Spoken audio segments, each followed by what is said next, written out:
82 minutes. That's the average time for a daily commute in the Greater Hamilton and Toronto area.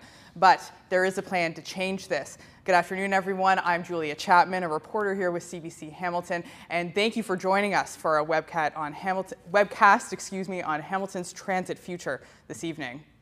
Metrolinx revealed their proposed funding strategy on how Ontario should pay for the big move. That's the regional expansion transit project for the GTHA. And for Hamilton, that could mean more frequent GO service from Hamilton to surrounding cities, a potential light rail transit system that's implemented along the B-line corridor here in Hamilton from Eastgate Square, running all the way to McMaster University, or bus rapid transit along that same line. Now, $16 billion has already been implemented. The James North GO station will have two-way GO service from Hamilton to Toronto up and running by summer of 2015. And locally, the city has recently committed to a transit-only lane pilot project along King Street East that's slated to start in September. But the big question still is funding. Metrolinx said it needs an additional $2 billion annually to pay for all of the transit in our region.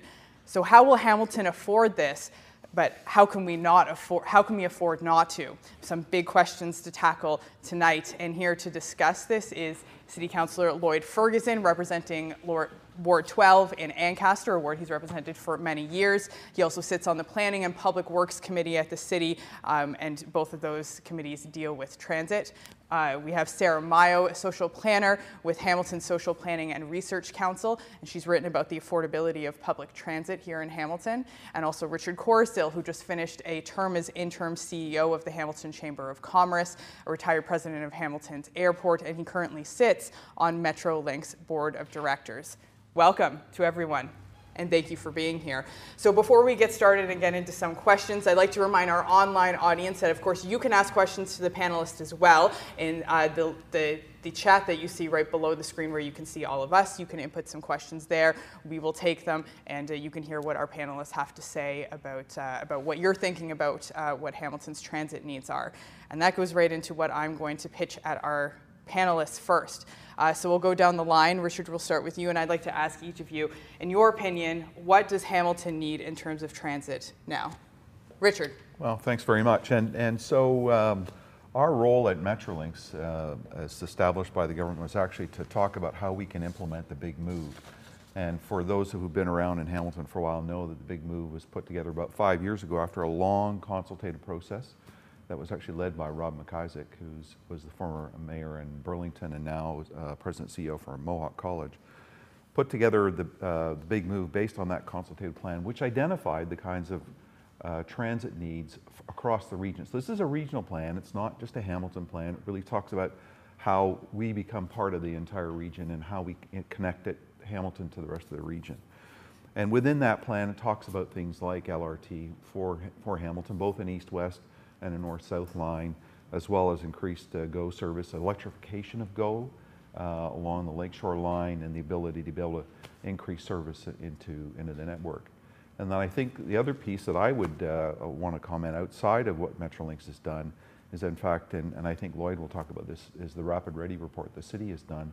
I think they've done some really good work in terms of looking at the community and saying, what is it we need to do to be able to kind of enhance our overall transit system? How do we make a better livable community at the end of the day? Because I think that's what it's all about. It's not just about transit, it's really about making a better community. And these kind of investments, public investments like this, drive both economic activity for the community, but it's wealth creation, it's creating jobs, and it's also allowing people to live and not have two cars, maybe not even have a car, because then they can commute and work and play within the same environment. So I think it's all of those kinds of things. All right. Lloyd, we'll move on to you. Thanks, Judy, and thanks for the invitation in tonight. Let me start by saying I think we've already come a long ways with transit in Hamilton. We've had a significant improvement in our fleet.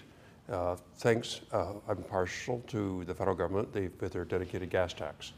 And so the age of our fleet is down 4 or 5 years. So our maintenance costs have dropped significantly, but more important, the buses that are on the road today are much more modern, much more comfortable, much more resistance to vandalism.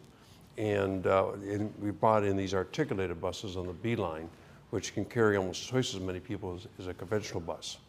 As far as future transit needs, clearly, we've had the debate about should it be the B line and the A line. And for your viewers, the B line runs from McMaster to Eastgate, and the A line runs from the waterfront to the airport. There's also, and it's in the Rapid Transit Report, Richard referenced it. This is the Rapid Ready Report. You came prepared. It's a thick document, and we've done a lot of work on this, but there's actually an A, B, C, and a D line. I'm not sure how many people realize that, but clearly the first ones on the radar screen are A and B. I can give you my personal opinion, which happens to be exactly the council opinion, which is that we support the concept of light rail transit. It's, I could tell you personally, I wasn't a big fan of it when it first came out. My constituents live in Ancaster, and you're going to shut down a lane and make it tougher for them to get to work because they won't be able to use it. But what sold me on going to the next steps, but let me just say, it's a long ways away yet. And I'll just give you a little visionary look at what's happened over the last 60 years. 60 years ago, somebody had the courage to say, you know what, we need a controlled access highway running from Windsor to Montreal and with no stoplights. And if you look back through history, it met a lot of criticism. What the heck do we need that for? And today, the 401 is the engine that drives this province. If you drive between Toronto and Montreal, it's 50% trucks moving goods. And so light rail transit here in Hamilton is visionary. It's looking out. I know politically it's not a smart thing to do to be that far out because I'm running into a lot of resistance. What are you supporting light rail transit for? Well, it's visionary. It's for something 40 years from now. It took 40 years from the time we thought we needed an expressway to get it built. And this probably won't be much different because there's the macro issue. Is this really what we want and how are we going to get the money? Then there's just a ton of micro issues. Suddenly, no left ins, no left outs out of any business along this route from Eastgate to McMaster. That's going to create a lot of problems for a lot of people. What do you do with all the utilities underneath it? Where do you put the stations? How do you buy the property? Who do you expropriate to do this? But at the end of the day, what convinced me, and I got pushed and pushed and pushed. I didn't want to do it. And I got to give Scott Stewart, who was general manager of Public Works at the time, he came into my office and says, Councillor, you got to go with this group that's going around to look at other facilities. So I did, and reluctantly, I went to Charlotte and Portland and to Calgary, and it's amazing. You sit and you watch this, and if you ride the one in Charlotte, it was a down and out city, similar to what we had, with lots of downsizing, it was an industrial town, lots of vacant industrial lands. And they ran their light rail line system. And when you go through the city now, wherever the LRT went, is significant economic uptake. It's very futuristic, and it was interesting in Portland. You would see people, ladies in evening gowns, and the guy with the hard hat, both riding the light rail transit. You don't see that in the buses. You don't see the lawyers riding the buses here. You saw the suitcases and the briefcases. So it's more appealing to get people out of cars. And there's a photograph out there that shows a picture of one train and beside it 300 cars. And that's what you'll take off the road with every train. And so it was quite startling. And so there's the economic uptake. It's that whole futuristic thing. It's the image. If you go to, I can't remember the name of the NFL team in Charlotte. It's the Carolina Panthers, I think, but I'm not sure. But if you go to those games, people brag if they come by train. They don't talk about it if they come by bus. And I have a business background, and the part that struck me the most, right in Hamilton, it costs us $2.50 for a person to take a ride in a bus, on average. Half of that comes from the fare box, half of it comes from the tax levy. When you look at light rail transit, it's about 25 cents, the operating cost. So it's only 10% of the operating cost. And when you drill down at all three cities, the main reason is the number one cost of running a transit system is the guy in the driver's seat. And one guy, instead of moving 40 people, is moving 300 people.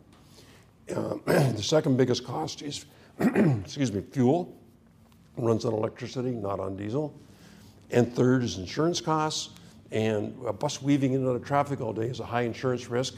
A train running down a dedicated track with nobody else on it don't get in very many accidents. And so those three big cost drivers, those three big variable costs, are reduced significantly with LRT.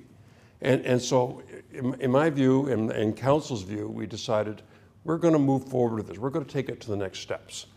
And so we've already invested about $11 million in this Rapid Ready report. It's a big investment, but Metrolinx made it very clear to us. They came in and said, you've got to have a 30% design done, and I came from an over 30-year career in construction where I used to bid these things, and you can bid at 30% design. If a cubic meter concrete, you know what it costs because you can pretty closely estimate how much rebar is in a cubic meter concrete, so you don't need 100% design.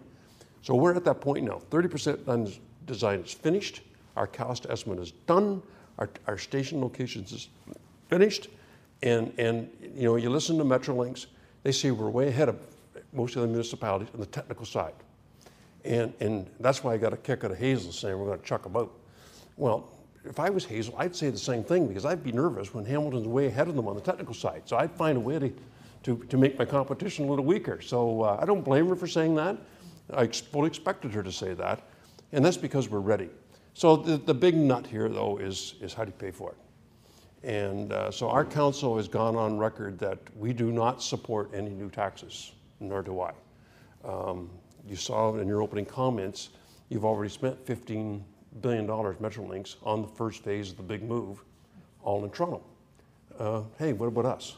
You know, Hamiltonians pay a lot of provincial tax too, and we need our share. We don't need 15 billion, we need 800 million to implement what we think is necessary 40 years out, because this is a long-range investment. So I've probably gone on too long, Julia, but I'll leave that as my opening comments and wait for further comments. Yeah, and that's something we'll get back to us in Toronto. But Sarah, yes, please, get some words in. I think I agree with a lot of what's said. I would say that what we need is the leadership and vision to implement this really great report, the first comprehensive report that the city has done on where it sees public transit going for the decades to come.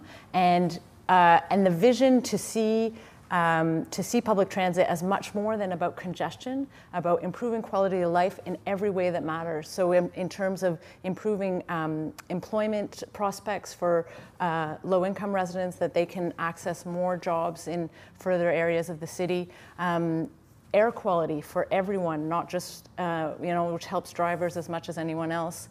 And our health. Hamilton has the highest obesity rates for a major city in Ontario, and transit is one of the ways to improve that because it gets people walking more and using more different kinds of transit than just cars. What about you? What do you think the problem is that we're solving here in the city once we do implement more transit? Well, I go back to the comment about it's really about city building, right. And it's about creating a more livable community. And I think Lloyd's a good example of where he's actually gone to another community where they've implemented, and he's noted the difference that things like LRT, those public investments, what they do for the community, and that's the opportunity for Hamilton.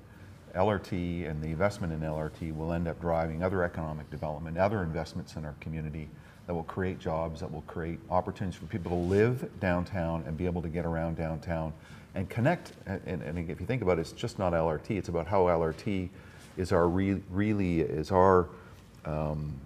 our service that we transit service within Hamilton, but that connects us to the whole region through GO and other linkages. So people today are not going all into Toronto anymore. They're going to all parts of the city, and the system we've had in place is really what we call a hub and spoke system, where everybody is traveling into the center and going back from the center. Today, people are going from Hamilton to Vaughan, or they're going to Scarborough, or they're going to Brampton or Bramalea. They're going all over the place. And so the big move provides the opportunity for more of a grid pattern that allows you to be able to make those kind of connections. So it gives us that connectability for those people who want to live in Hamilton but may not work here, because we do have a lot of people who commute out, not necessarily Toronto. We also have a lot of people who live outside of Hamilton, work here. And so there's an opportunity for them to be able to pick up that kind of transit network as well. And that grid pattern also within Hamilton, not just regionally. Correct. So the Rapid Ready report, that was one of the great things about it, is that it's much more than about LRT. It's about increasing local transit across the city. So you can go from the Meadowlands to Lime Ridge on a bus and not have to wait hours and hours. And so that's really key as well, that we increase transit all over the city, because that will bring more equity to the city for all sorts of residents, not just downtown residents. Now, for the next question I have, Lloyd, we'll go to you first. I mean, you've already said a little bit about this, but I want to know what you all think about Metrolinx funding proposals. So just before we go to the panel on this, I'll just go over exactly what their four main proposals were. So the big one was the 1% increase of the HST. We had a gas tax, we had business parking levies, and also a 15% development tax. Now, Lloyd, you already said that both yourself and City Council are opposed to any new taxes. Any taxes. Yeah. So not just the HST, but any new taxes. They've already found $15 billion to spend in Toronto, and you know, there's a lot of tax revenue that comes out of this city that goes to provincial coffers, and you hear every day the banter about, you know, they're downloading more cost onto the city. The latest is school board sites where we have to buy these former school board sites that are declared surplus at full market price at highest and best use. And it's the only way we can keep them as recreational facilities. So this banter's gone on for decades. It'll continue. But the view of City Council is that we should have no new taxes, that they're already getting enough revenue from Hamiltonians. And you know, we heard the federal government already take a position on the HST, that they don't support it. Now, who knows how that'll eventually work its way through. The 5 cent a litre gas tax, I've certainly heard from the trucking industry, that's a big problem for them because they go through a lot of fuel. And they of course don't use rapid transit. But they benefit from it because, you know, the trucking industry will benefit enormously from having fewer cars on the road. So they should be paying some of it. Okay, and we also hear from the development industry that we just significantly put up development charges because we get the fund a $700 million addition to our sewage treatment plant. The development charge is a good example of one where there has to be some changes made, because if it's just done as a flat tax as it is now, it will be a disincentive to build affordable housing, because it's just if it's a mansion or a small little apartment, it'll be the same cost. So that's a problem for sure. Sarah, I'll go to you in 1 second, Lloyd. So development charges are something that's not going to be an easy sell because they've gone up significantly for other reasons. And you know, we're always trying to attract commercial industrial development here because that brings new tax revenue and new jobs. And you know, we like to stay on the middle of the pack at worst, because we have to compete for these businesses. And you know, you look at the big investors like Canada Bread or Maple Leaf. They look at all this is up in their overhead projector, and they're making a decision where they're going to locate their plant. And if we don't have competitive development charges rates, they'll go someplace where they are competitive. It's that simple. They just go down the road to Kitchener or Waterloo or Brantford or Windsor or anywhere else. So we have to do that. The biggest part of our job as members of council is always balancing. You know, clearly we need enhanced transit in the city. Clearly it's very futuristic. Clearly it'll help continue the momentum in downtown renewal. And in fact, it'll help along the whole corridor, but you know, paying for it is going to be difficult, and it don't matter where you put a new tax, it won't be well received. Mm-hmm. And so, you know, if the economy goes, people are particularly corporations, are making good income, they get 50% of that taxed away. That's the way you generate revenue, is to create a business environment that encourages business because they pay big taxes, and employ people who also pay taxes once they're working. So it's a vicious circle, but it's something that we'll be debating for a long time yet on how we're going to get this across the finish line. I think we'll get there. You know, the stadium debate went on forever, but we eventually got a decision, and it'll be ready for the 2015 Pan Am Games. The same thing will happen here, and it's great that everybody has views on this, and we, you know, consult with the public, and consult with industry, and consult with the user groups, and make the right decision once we get there. I'm sure you probably have a different perspective because you are, as I said, on the Metrolinx board and voted in favor of these proposals. Yeah. No, that's true. But let me put this all in context, though, in that our task at Metrolinx, given to us by the government, was to come up with other alternatives to potentially fund transit. Mm-hmm. So, you know, I'm not in the position to say whether the province has money hidden somewhere else to be able to give to Hamilton or not.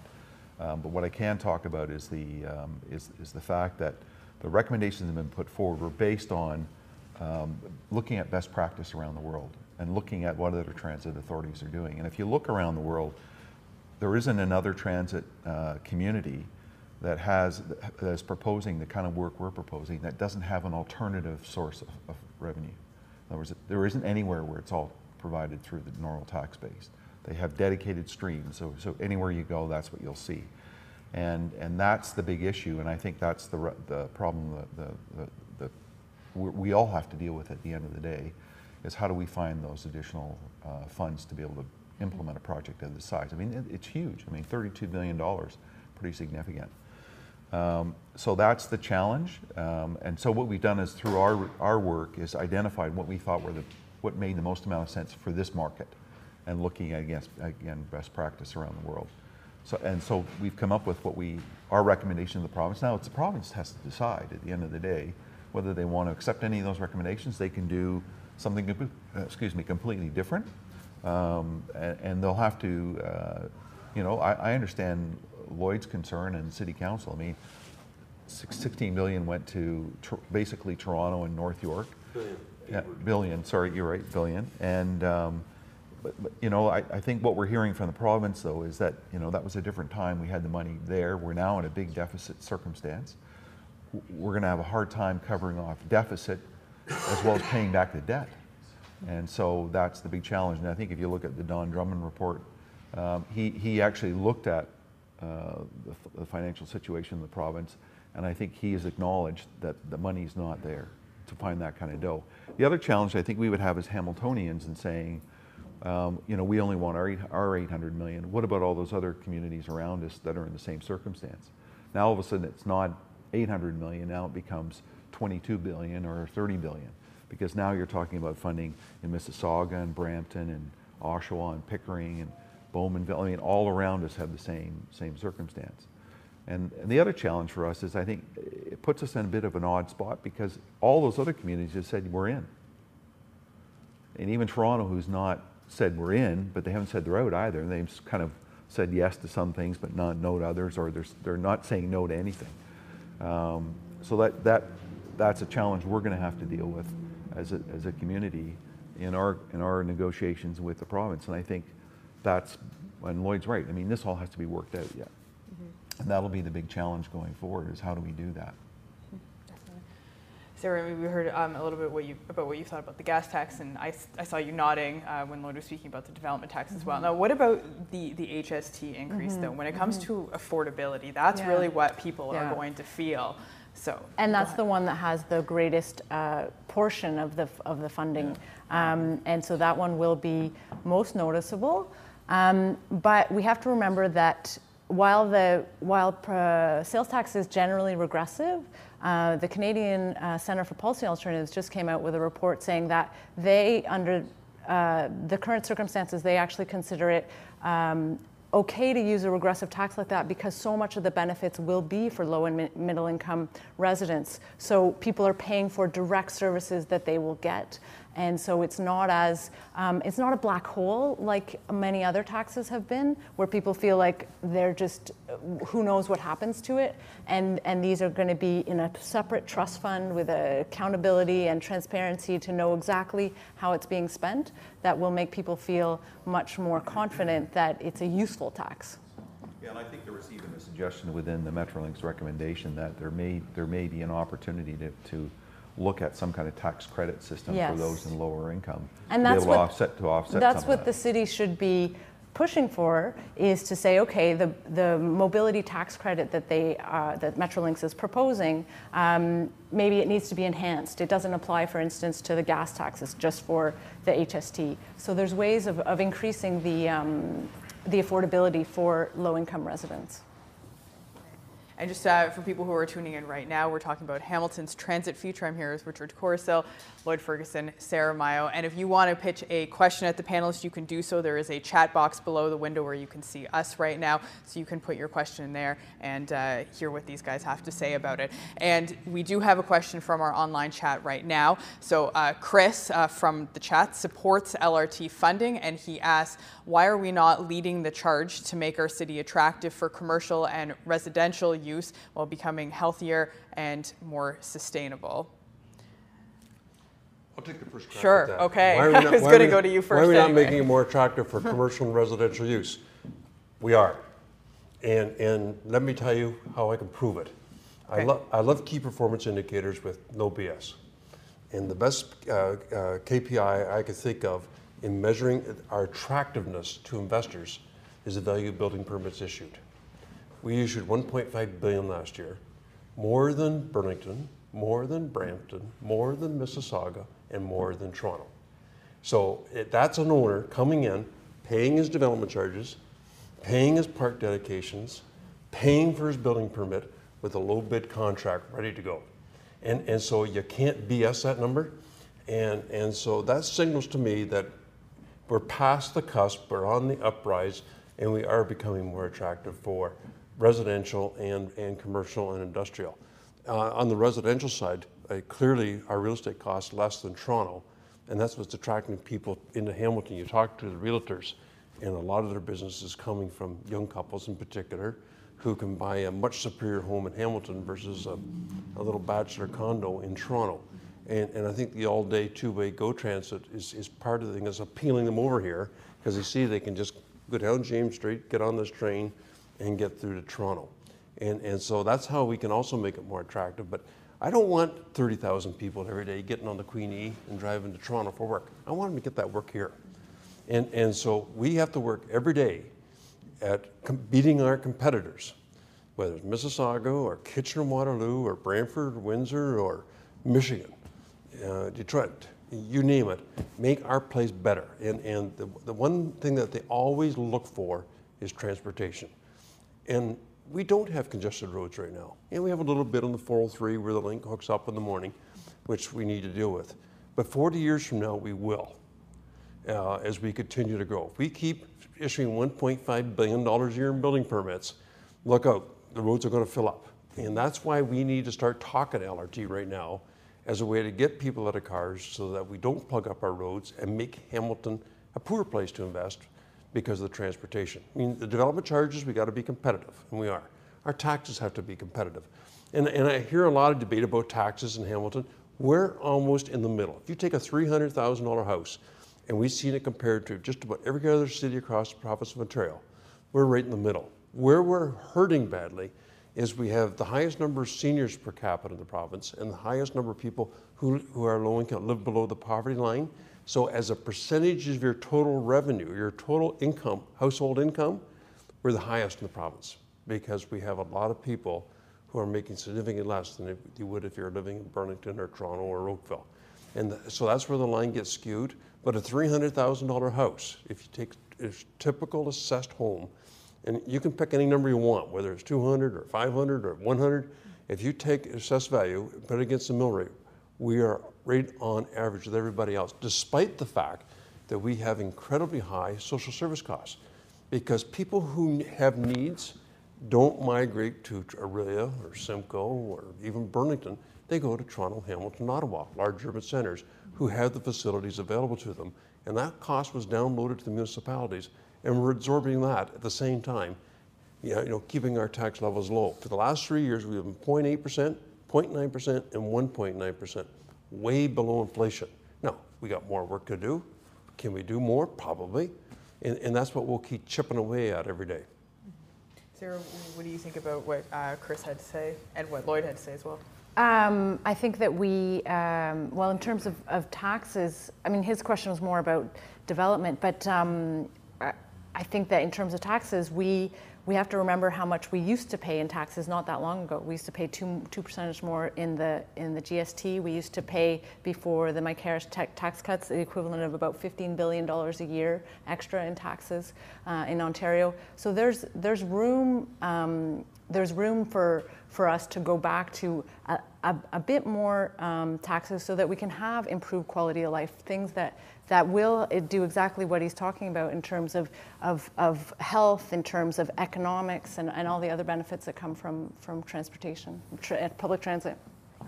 Richard, this may be a good time for you to talk a bit about the development that Eglinton Avenue East in Toronto has seen. This is something you were telling me about the other day, that since they have, so the LRT is being installed there as we speak, right now, and they've seen quite a bit of development, so it's a bit along Yeah, well, lines of what this he's goes saying. back to the, when these kind of public investments are made, what does it actually do at the end of the day? And it drives other activity and investment. So, the Yonge and Eglinton, the Eglinton Crosstown is a project that Metrolinx is now building.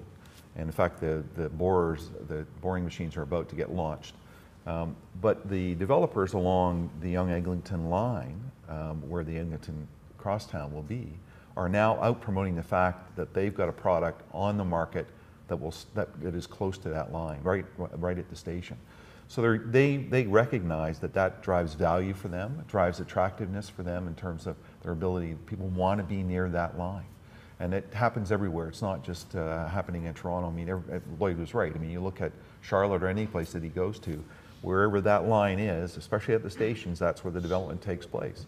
And you see people coming in, buying properties, building, higher density homes or condominiums, along with retail commercial activity. So somebody can live there, they can get their groceries in the same neighborhood, and they can commute around the whole city by getting on that line. It's that simple. So we know that it drives big value at the end of the day, and we're seeing that uptake. It's actually, I was surprised how fast it's happening. But not only there, but Kitchener-Waterloo, I was talking to the city manager there, and they're building a new LRT as well after going through their own process. But he's saying the lands have already been purchased and repurchased, and because people are coming in and wanting to develop. So it's happening really, really quickly. And we've seen it here in Hamilton with the development of GO on James Street North. Just up the street here. Right, just up the street. Is that now you're seeing developers coming in and investing on older buildings, renovating, adding to them, and they're selling them based on the fact that you're going to have GO right at your doorstep. Right. So it does drive that kind of economic activity. But I think the question, though, in my mind, I think what he was getting at is why are we not sort of taking a stronger leadership role in driving this? And that's been a bit of a challenge, because then you go to Mississauga and you see Hazel out there. She's pushing hard to make sure that the Hurontario LRT is there, and Hamilton. I guess the question I hear from a lot of people is, where's Hamilton in some of that? And I understand some of the challenges here associated with that, but at the end of the day, it's really up to us as Hamiltonians to make it happen.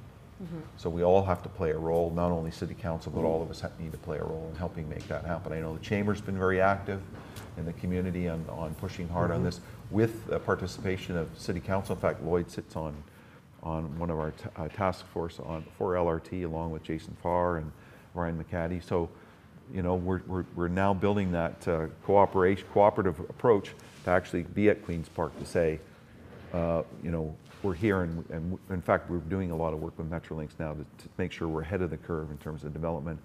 Let's make sure we get our share of that. So Lloyd, I mean, doesn't that mean that, the city and council as well should be saying, well, let's move forward with the LRT. We're seeing these developments everywhere else, so let's do everything that we can to get that here, despite what it's going to cost and the work that it's going to take to bring the LRT. Shouldn't we be moving the wheels a bit faster? We are. We're way ahead of our competition. We're ready to go. We just need the money. And you can't say put the money aside, because it's a very important part of it. You got to pay for it. But at the end of the day, Council's gone on record very clearly as supporting this. Yeah. Gone on record very clearly that we think it should be 100% funded by the province. In fact, I hear the province agree with us. I hear Kathleen Wynne twice say that she's a big fan of LRT in Hamilton, and she thinks it is a provincial responsibility, and we appreciate that. But at the end of the day, they have to solve it now. We've done our work, and sure, we can push hard and say we should chuck Mississauga too, but we're not going to do that. We're just going to put the right facts out in front of everybody and make sure they understand what the benefits are. And once again, politically, it's hard for a lot of people in the city to say, what do we need this for? I see it coming up on your screen. What do we need LRT for? And it's a good question, but you've got to be visionary. Think of the 401, think of the Red Oak Creek Expressway. This stuff doesn't happen overnight. You've got to be out, not to the next election cycle, probably 4 or 5 election cycles, looking ahead to that. And politically, that's not always the most expedient thing to do. And so, once again, we're back to what I said before. The biggest part of our job is balancing.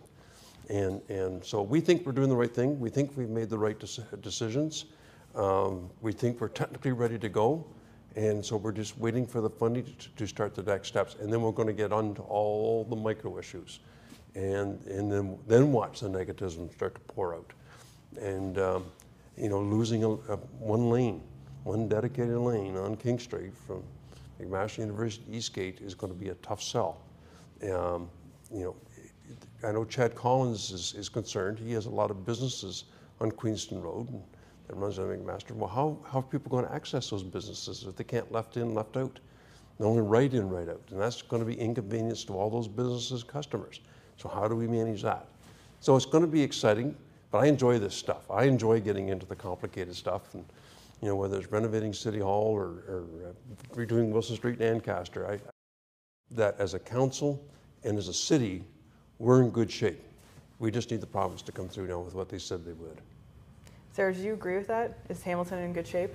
I think that there's still lots of other pieces that council has to think about. So for instance, the LRT line will bring economic development that will lift all boats, but there's a big risk as well, though, that it will cause all sorts of displacement. There's going to be huge displacement of low-income residents. There's going to be huge property price increases, which we already see in many parts of downtown Hamilton in the most walkable communities, and people are being priced out of the market. And we don't want to turn into Toronto, where the poverty was moved to the suburbs, which makes living in poverty even harder because you don't have access to transit, you don't live in a walkable community, and that makes your quality of life that much worse. So we really have to make sure council has an opportunity. There in the next few months, there'll be the housing action plan will be coming, and those kind of issues need to be discussed. Like for instance, inclusionary zoning policy to make sure that all new development has a portion that it will be affordable housing, so that we continue to have. So that we have as much as possible mixed income neighborhoods and not polarize even more, segregate even more by income. See what I mean by about micro issues? There's another one. Yeah. What happens when the lower income get displaced because real estate values spike? Yeah. There's lots of issues to work through. Yeah, these are very complex issues that we're dealing with and will be dealing with, and so we need to have more of a wholesome view of what this is all about. It's not just about LRT. In fact, it's about changing our community. And we need to look at things like land use. We need to look at things like what happens when you have increased land value. So it's a much bigger picture than it is just about LRT. And I think, again, one of the things the city is doing well is starting to think about all of those things. Even things like the James Street North GO train station. That ultimately will become a mobility hub. Well, what does that look like exactly? How does it get actually developed? What kind of land use do we put into play? And what are the requirements for the developers that will be developing in that area? How do we provide other access for people to get in and out? How does it connect to the LRT or to the rest of transit? So these are big, complex problems, but they're ones that can make huge change for us in the long run. I'm going to remind everyone that we are taking audience questions tonight from our online chat. So right below the box where you can see all of us, you can input a question there that you have for one of our panelists. And we're going to go to a question from that we received via email earlier today. James Smith from Burlington. It's about how cities and regions can be working together to solve this transit problem. So changes to transit in Hamilton have a direct impact on what happens to many people in Burlington. So how can Hamilton and Burlington work more closely to improve transit around the Bay? Is this something that Metrolinx has thought of? So let me take a crack at this one, because that is part of the bigger picture. It's not looking at all the different transit systems in the region. It's about saying how do we bring all these transit systems together to provide better linkages so that people can get from Burlington or Brampton or from Hamilton to Brampton. We can make those linkages because today we have generally these transit systems pretty much function on their own, although some of them do have linkages in some places. But how do we kind of bring it all together? In fact, how do we have one fare system, right? An integrated fare system, and that's by Metrolinx implementing Presto allows us to be able to do that, where we could never do that before. So we're moving forward into those kinds of areas to be able to make an integrated system work better. So it helps people in Burlington, helps people in Hamilton, in fact helps the whole entire region. Lloyd, is this something that Hamilton City Council has considered? Have they talked at all with the city of Burlington to try to figure out an integrated solution? And I'm not sure we aren't doing it. This isn't underway already because we have a bus system that connects to the GO, as does Burlington. We will have two. We got one right now. We'll have two GO stands, one at THB, one at James Street. And I think Burlington has, Richard, 3 GO stops. Yeah. And they're connected to their busing system too. Yeah. So I'm not sure we don't already have a good interconnection. It's going to get better as we get the James Street station open and all-day trains. So they can go to Branch Street, I know Appleby and others along the Burlington Road, even into Oakville. And even Oakville is all the way along the corridor, connects to the transit system. And Richard can speak to this far better than I can, but this is all about the intermodal and connecting our transit system in each city with the GO system. So it is easier to move around inside each municipality and to get to different municipalities along the GTHA. Now it's not. I would say it's not perfect today. It's a long. We've got a long way to go because we know we have GO trains that come in and there's no bus to connect to them from the cities. Not just Hamilton, but all over. So one of the things that the big move has included in it, and included in the investment strategy, is actually funding for to put money into projects like that, to say how do we actually make this work better. So it's not just funding those big projects, but it's also there's money set aside to be able to do those kinds of projects, to help municipalities in making those kind of connections work better. So that's part of the overall plan as well. Okay. Just think, A-Line has a stop at the GO station. So you take the LRT up to GO, get on GO, go to Burlington, Oakville, Mississauga, Port Credit, Toronto, whatever you like. Well, and you can go from there all the way. You can go to Barrie, or you can go to Georgetown. You can get the train soon, right from Union Station into the airport. Yeah. And so it's Richard's absolutely right. We've got a long ways to go yet, but I think we see it in our radar, and it's not that far off. Right, Sarah, you. And it's not just, it's important to note that links between Hamilton and Burlington are much more than about the GO station. There's also the buses, the Burlington Transit buses and the Hamilton buses that go into each city. And the recent decision to have the express lane for buses on King, the bit of it will be used by the Burlington Transit system bus, and so that will help. And so more of that kind of dedicated lanes for buses will be one of the ways that Hamilton and Burlington could cooperate and improve transit times. I want to get back into funding and who's going to pay for this, where the buck should fall. The news story this week with Metrolinx has been the back and forth between our provincial government and the federal government. Of course, our finance minister, Charles Sousa, said that, where is the federal government? They'd like them to step up to the table. Of course, we heard his federal counterpart, Jim Flaherty, say that they are not supportive of the HST and they don't seem to be coming to the table with any sort of funding strategy. So, I mean, really, who are the right people paying for this? Sarah, what do you think about that? I think that there was some confusion with Jim Flaherty was saying that we couldn't have a regional sales tax, that it would have to be provincial. And then the headlines seem to interpret that as saying there couldn't be an increase at all to the HST, which that I think is not correct. I think that the province has enough autonomy that it can do that. And it might have to be province-wide and have separate funding for outside. But in terms of who should be paying, it shouldn't be just one user group. Often I've seen all sorts of people who are kind of very not so hot on paying more taxes. They always want another group to pay taxes. I think it's important that it be everybody. Car drivers are going to benefit, transit users are going to benefit, businesses are going to benefit, and so it has to be balanced, like you say, but making sure that those who can least afford it are protected as much as possible. So do you think the Fed should be stepping up to the table here and the federal taking government, care of absolutely. Like I said, people here? Hamilton taxes, there'll be $400 million worth of Hamilton taxes that will be going directly to the federal government because of the LRT investment. And so a portion of that needs to come back. And the federal government benefits so much from the economic uplift as the main taxer in Canada that it has to come back for sure. Mm-hmm. Now, from a Metrolinx perspective, again, should the federal government play a role in helping fund this? Yeah, absolutely. And in fact, if you look at the investment strategy that was recommended to the province, there was actually a piece in there that talks about the federal government coming to the party basically and participating. Up to now, it's been there's no dedicated funding strategy for them.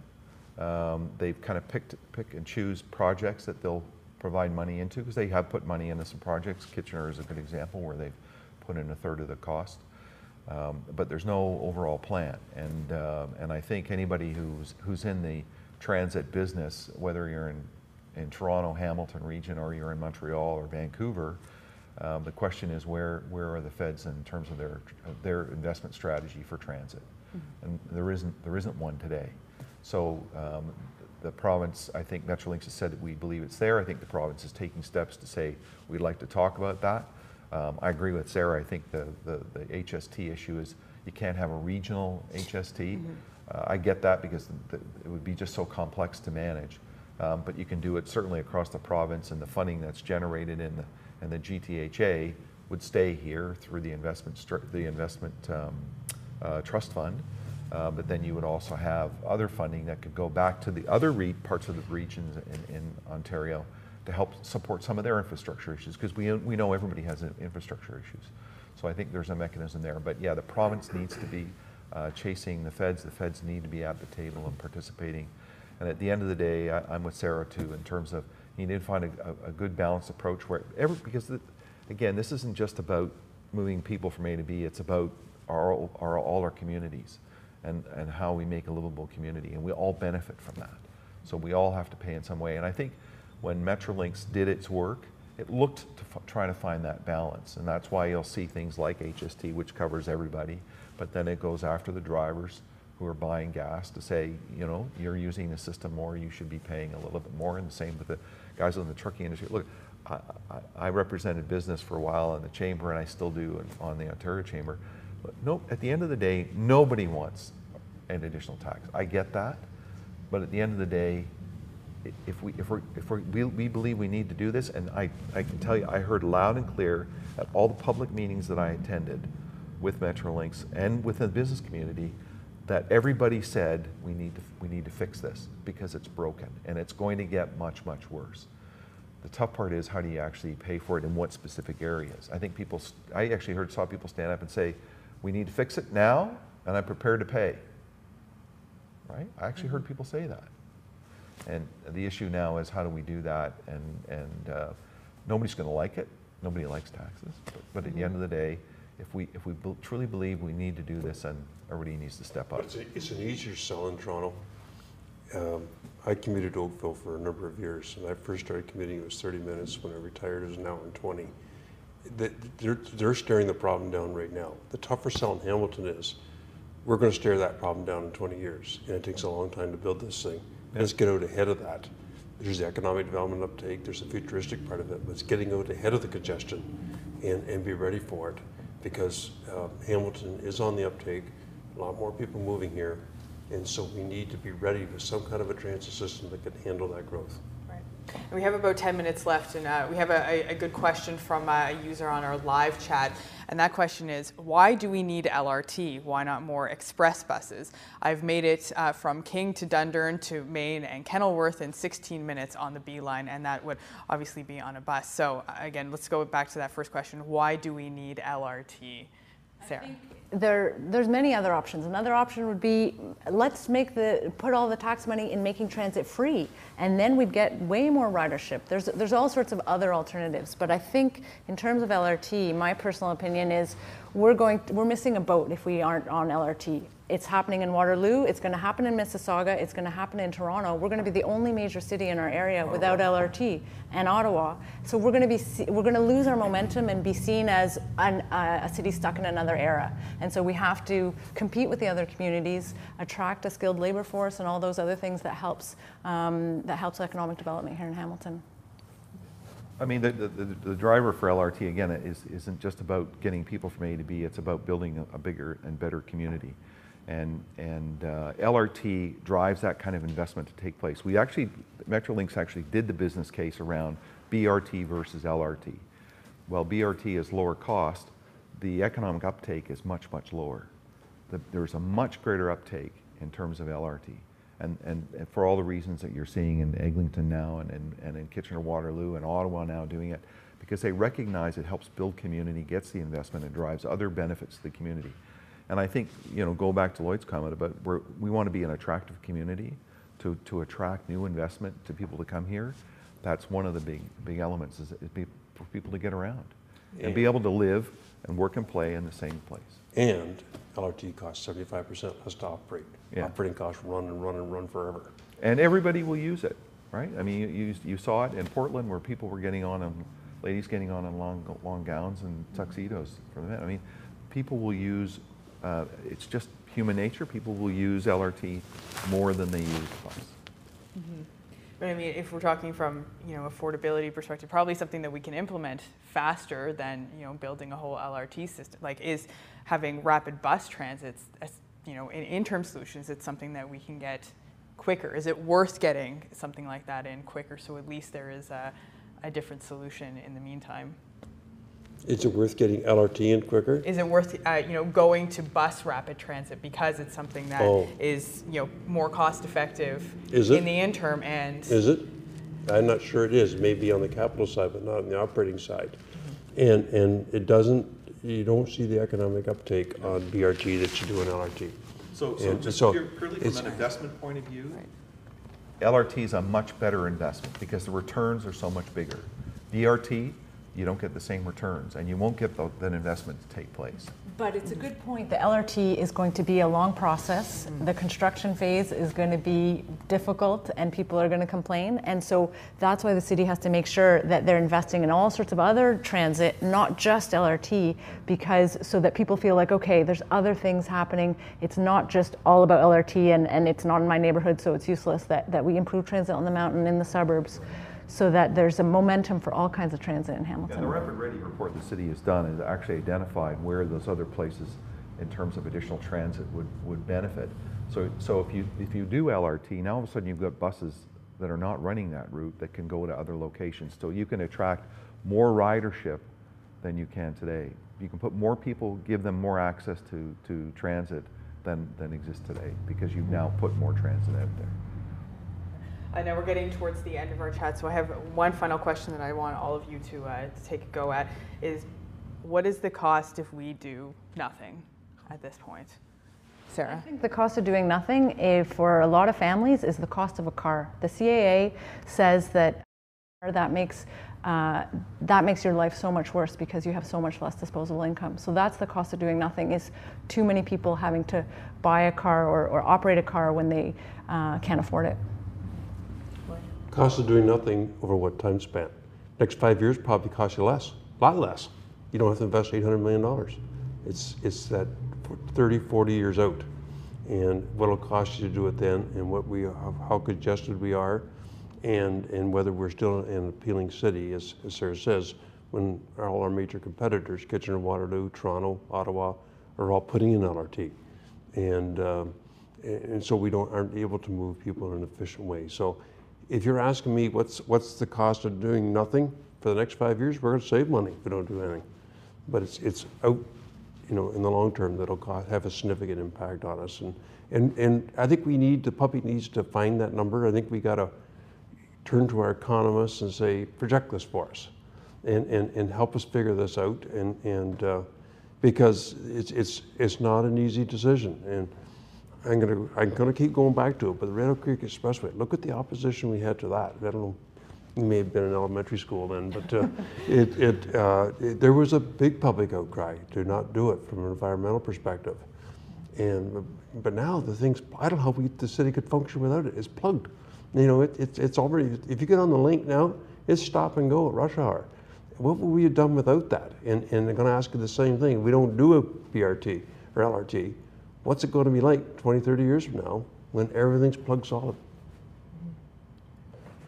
Richard?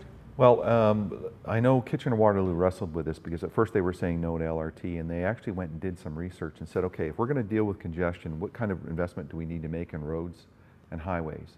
And they actually found out the cost of doing that was more, way more than LRT. And that's what actually swung them back onto LRT, because they saw that not doing LRT meant we had to do something else to deal with the congestion. And I think that's the big issue. Are we all prepared to sit in traffic for 2 hours to get into Toronto each way, 4 hours a day? I mean, that's a day a week that we're spending in traffic. So I think nobody wants to do that. And clearly the message we heard was people don't want that. People want to see something done. The issue today is how do we pay for it? Okay. And with that, we will wrap it up. I wanted to thank first our panelists, Sarah Mayo, Lloyd Ferguson, Richard Corriso, for being here, and everybody who joined us online as well. Thank you for spending the last hour with us. And of course, this conversation on transit is not going away. It's something that CBC Hamilton will certainly keep on top of. So please pay attention to our site for further coverage as this conversation goes on. Give a little quick plug to Ancaster Heritage Days weekend coming up. And this is transit related This as well. is transit related. In fact, on Saturday in the parade, I'm going to be in the parade, obviously in Ancaster. And I'm not going back with trolley buses. I'm going back to horses. I'm going to be riding a horse in that parade because Ancaster is the third oldest municipality in the province, and we celebrate our heritage. And I'm going to be doing that by riding horseback down the parade to go back to real early transit and how we got around. So the parade's at 10. We got a soapbox derby right down our main street at 11. We're opening our spray pad at 12:30. Kids World on in behind the Ancaster Municipal Service Center after that. Then the big fireworks up at the Rotary Center at dark. Horse Rapid Transit in Ancaster this weekend. That's right. There you go. Okay. Fertilizer manufacturer. Thanks again for everyone to joining us, and again to our panelists. And again, please stay tuned, cbc.ca/Hamilton. Good night.